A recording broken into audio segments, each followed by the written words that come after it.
Xin chào tất cả các bạn, chào mừng mọi người đã trở lại với kênh của Lala Plus. Ngày hôm nay mình sẽ nói về một loại tài liệu rất phổ biến trong các công ty. Mình dám quả quyết rằng ở trong bất kỳ công ty nào cũng có, bắt buộc phải có nó. Nếu không có thì ông mất gì nào? Đâu phải công ty nào cũng có ISO 9001 đâu. Lulu đấy à? Tôi chắc chắn với ông rằng là sẽ có. Với tài liệu này ấy, công ty tổ chức nào có ISO 9001 hay không có ISO 9001 thì đều cần phải sử dụng nó. Thế đấy là tài liệu gì đấy? Đó chính là hướng dẫn công việc Working Instruction. Ồ, tôi cũng hay nghe thấy cái này đấy, nhưng không nghĩ nó phổ biến đến thế đâu. Đúng rồi. Trong video ngày hôm nay tôi sẽ nói về Working Instruction và 3 vai trò quan trọng của nó. Thế cơ? Nào, chúng ta cùng bắt đầu luôn nha. What we do here is go back.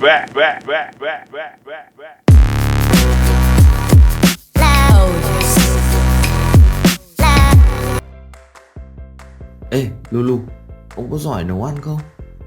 Giỏi chứ. Trước đây thì dốt, không biết gì. Nhưng sau 5 năm sống một mình ở thời đại học thì bây giờ cực kỳ bá đạo luôn. Sao sống một mình 5 năm đại học mà lại giỏi nấu ăn lên nhỉ? Thì trước kia ở với bố mẹ nấu hết cho mà ăn. Còn lên đại học ở một mình thì phải tự nấu mà ăn thôi. Không nấu thì có người chết đói. Cơ mà trước đó ông có biết nấu ăn đâu. Thì tôi phải lên mạng tìm công thức hướng dẫn từng bước một. Muốn ăn món gì thì đánh món đấy ra. Cách nấu của từng món có hết, chỉ việc làm theo thôi, đơn giản mà. Ồ, chỉ cần nhờ có công thức, cách thức trên mạng mà nấu ăn giỏi á? Thế ông hỏi chuyện về tài nghệ nấu ăn của tôi để làm gì ấy? Không thấy có liên quan gì đến chủ đề ngày hôm nay cả. Liên quan mạnh ấy chứ. Việc nấu ăn của ông ấy liên quan đến các tài liệu hướng dẫn công việc đấy. Đâu, tôi có dùng cái hướng dẫn công việc của công ty nhà máy nào đâu. Tôi chỉ dùng mấy cái công thức nấu ăn trên mạng mà thôi. Việc ông sử dụng các công thức nấu ăn trên mạng ấy, phương pháp nấu ăn trên mạng ấy, nó tương đương với việc ông đang sử dụng một hướng dẫn công việc cho quá trình nấu ăn á. À, thế à? Thế hướng dẫn công việc ở đây là gì đây? Hướng dẫn công việc được ISO định nghĩa trong tiêu chuẩn ISO 10013 phiên bản 2003. Hướng dẫn công việc là tài liệu mô tả chi tiết về việc thực hiện và lập hồ sơ cho những nhiệm vụ công việc. Như cái định nghĩa thì tài liệu này sẽ cung cấp cho người sử dụng các thông tin một cách chi tiết nhất về cách thực hiện công việc. Hướng dẫn công việc trả lời cho câu hỏi how to do, làm như thế nào. Và câu trả lời của nó đó chính là từng bước một để triển khai một quá trình. Giống như việc ông nấu ăn thì ông phải dùng công thức nấu ăn trên mạng. Công thức đó sẽ có từng bước một và dựa vào đó ông có thể tạo ra món ăn có thể ăn được. Còn đối với nhà máy, công ty thì các hướng dẫn công việc là dạng văn bản hướng dẫn cho người lao động, thường là những người công nhân về cách thực hiện triển khai một nhiệm vụ nào đó. Lĩnh vực cơ khí thì có cách gia công chế tạo chi tiết bằng máy tiện, máy phay, máy hàn. Lĩnh vực thực phẩm thì hướng dẫn công việc cho người lao động biết cách chế biến thực phẩm sao cho đúng nhu cầu, đúng vệ sinh. Ví dụ như quá trình chế biến tôm trong một nhà máy chế biến tôm đông lạnh chẳng hạn. Lĩnh vực ngân hàng thì có hướng dẫn công việc cho nhân viên quầy giao dịch, như là cách mở thẻ cho khách như thế nào này, từng bước khai báo thông tin ra sao này, số thẻ, số căn cước, rồi thời gian bao lâu thì phản hồi khách, lúc nào thì có thể lấy được thẻ. Ôi, đúng là tất cả các lĩnh vực đều có hướng dẫn công việc nhé. Nhưng tại sao lại cần có hướng dẫn công việc Working Instruction này? Có rất nhiều vai trò của hướng dẫn công việc mà các công ty đều cần đến, nhưng trong đó có 3 vai trò quan trọng nhất.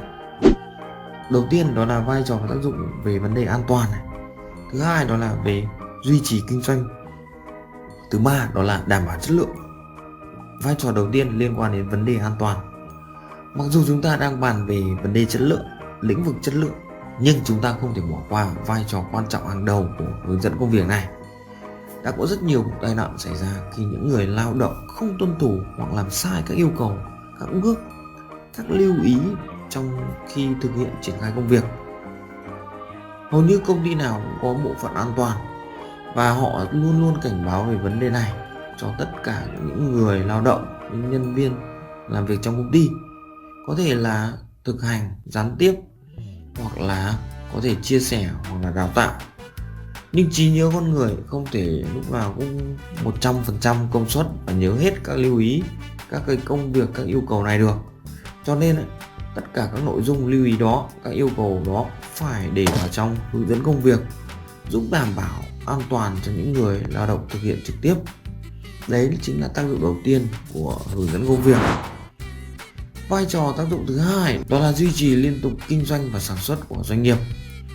Tính liên tục á? Tức là sản xuất và làm việc không bị gián đoạn ấy. Không hiểu lắm, ông giải thích thêm đi. Khi làm việc vận hành một quá trình nào đó, các cách thức, kiến thức thực hiện thì chỉ có một hoặc một vài người nhân viên thực hiện biết thôi. Thông thường họ sẽ giữ những kiến thức, kinh nghiệm đó dành riêng cho mình, vì nhiều lý do như là bảo vệ vị trí này, bảo vệ công việc của mình này, lên chức này, tăng lương này, Chứng tỏ mình là số 1 này. nhưng đấy là khía cạnh cá nhân. Còn đối với phương diện hệ thống ấy, các công ty, tổ chức sẽ có các nguy cơ, rủi ro rất lớn. Đó là những nhân viên đó nếu chẳng may nghỉ việc này, rời bỏ công ty này, nghỉ đột xuất hoặc nghỉ ốm gì đấy, rủi ro rất lớn là các quá trình đó sẽ không thể được thực hiện và hoàn thành được. Mà một quá trình bất ổn ấy, không thực hiện được sẽ liên quan hệ lụy đến các quá trình tiếp theo nữa, dẫn đến cả hệ thống bị ảnh hưởng và cả quá trình kinh doanh của công ty sẽ bị gián đoạn.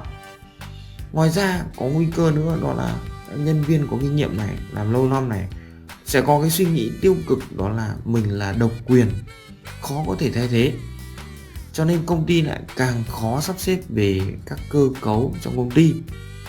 Và thêm nữa đó là công ty khó mà có thể tiếp nhận các cái mới, cải tiến hơn.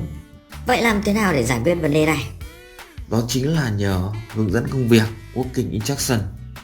Trong tài liệu này nó sẽ liệt kê tất cả các bước, cách thực hiện, các lưu ý mà công ty bạn lấy được từ những người có kinh nghiệm, những người đã làm trong cái lĩnh vực, cái quá trình này, đúc rút ra, để sau đó kể cả những rủi ro xảy ra đối với những nhân viên có kinh nghiệm này, họ không thể đi làm hoặc nghỉ việc đột xuất chẳng hạn, thì những người mới vào thay thế cũng có thể dễ dàng thực hiện công việc này.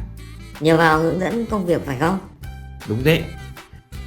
Cái điều này nếu mà bạn làm tốt ấy, thì bạn cũng sẽ thỏa mãn một điều khoản rất quan trọng trong ISO 9001, đó chính là quản lý tri thức 7.1.6.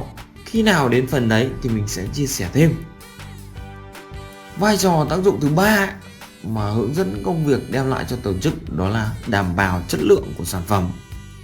Trong điều này thì chia làm hai ý nhỏ nữa, đó là duy trì chất lượng và hạn chế sai lỗi. Hướng dẫn công việc giúp duy trì liên tục chất lượng vì nó đưa ra những chỉ dẫn chuẩn, chỉ dẫn đúng. Các sản phẩm được tạo ra với chất lượng đồng đều vì nó được chế tạo ở cùng điều kiện này, cùng môi trường này, cùng máy móc này, cùng phương pháp, và tất cả đều từ tài liệu hướng dẫn công việc. Cho nên sẽ tạo ra được chất lượng đồng đều nhau, và tức là chất lượng của sản phẩm được duy trì. Ông đang phân tích dựa theo 4M 1E đúng không? Đúng vậy, nhớ bài phết nhỉ. Ta lưu ý một chút ở đây, đó là trong ISO định nghĩa về non-conformance, tức là sự không phù hợp này, sản phẩm không phù hợp, hay chính là sản phẩm lỗi, sản phẩm hỏng. Cái này thì không ai thích cả phải không? Đúng thế. Khi thực hiện công việc trong bất kỳ quá trình nào, điều mong muốn của các sếp lớn, sếp nhỏ và các nhân viên đó là không có sản phẩm không phù hợp, không có hàng lỗi, zero defect. Nhưng làm thế nào để thực hiện điều đấy? Có rất nhiều cách, nhưng cách đơn giản nhất đó là làm đúng theo hướng dẫn công việc WI. Ngày trước khi ông học nấu ăn ấy, nếu mà làm khác đi so với công thức nấu ăn trên mạng thì sao? Thì có lúc ngon nhưng cũng có nhiều lúc rất dở không ạ? Cái lúc món ăn ngon này, lúc món ăn lại dở này, đó tương đương với việc lúc thì tạo ra hàng tốt này, lúc thì tạo ra hàng hỏng, hàng lỗi. Tuy rằng vẫn có lúc làm ra hàng tốt, nhưng tỷ lệ hàng hỏng, hàng lỗi, sản phẩm không phù hợp xảy ra cao. Và không có một công ty nào chấp nhận cái rủi ro như thế. Họ sẽ tạo ra những hướng dẫn công việc và bắt buộc mọi người phải làm theo để tránh cái tình trạng làm ra hàng lỗi hàng hỏng này. Tốt nhất là cứ làm theo hướng dẫn công việc cho lành, không ạ? Tránh được việc hàng lỗi, sếp không phê bình trách mắng là mừng lắm rồi.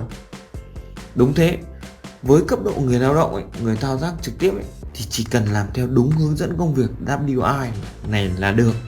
Như thế là sẽ giảm thiểu tỷ lệ hàng lỗi, hàng sai hỏng không đáng có. Hàng hóa mà ít lỗi này, không bị hỏng thì công ty lại tiết kiệm thêm rất nhiều chi phí, giúp giảm giá thành tạo ra sản phẩm và giúp sẽ tăng năng suất và lợi nhuận từ việc chế tạo sản phẩm. Ồ, hướng dẫn công việc Working Instruction này có tác dụng thật. Thảo nào công ty nào cũng có. Đúng vậy, nếu công ty nào mà không có hướng dẫn công việc ấy, thì chắc hẳn công ty đấy không có người lao động, không có người làm việc trực tiếp đâu không ạ? Còn nếu mà có người lao động ấy, thì chắc chắn sẽ cần đến hướng dẫn công việc. Như vậy là mình đã nói về hướng dẫn công việc Working Instruction cho các bạn rồi. Nó là gì này? Là một tài liệu không thể thiếu trong các công ty, tổ chức. Và nó có vai trò và tác dụng như thế nào đối với công ty và tổ chức. Đôi khi các bạn sẽ gặp nó với các cái tên khác nhau theo phiên bản dịch ra tiếng Việt, như là hướng dẫn này, cách làm công việc này, mô tả công việc này, vân vân và vân vân. Nhưng tựu chung nó đều là hướng dẫn công việc Working Instruction. Video sau mình sẽ nói về 3 đặc điểm quan trọng mà Working Instruction nào cũng phải có. Hãy đăng ký kênh để không bỏ lỡ các video mới nhất nha. Hẹn gặp lại các bạn ở video sau nha. Bye bye. Savannah, I'm coming home. Savannah, we'll never be alone. Savannah.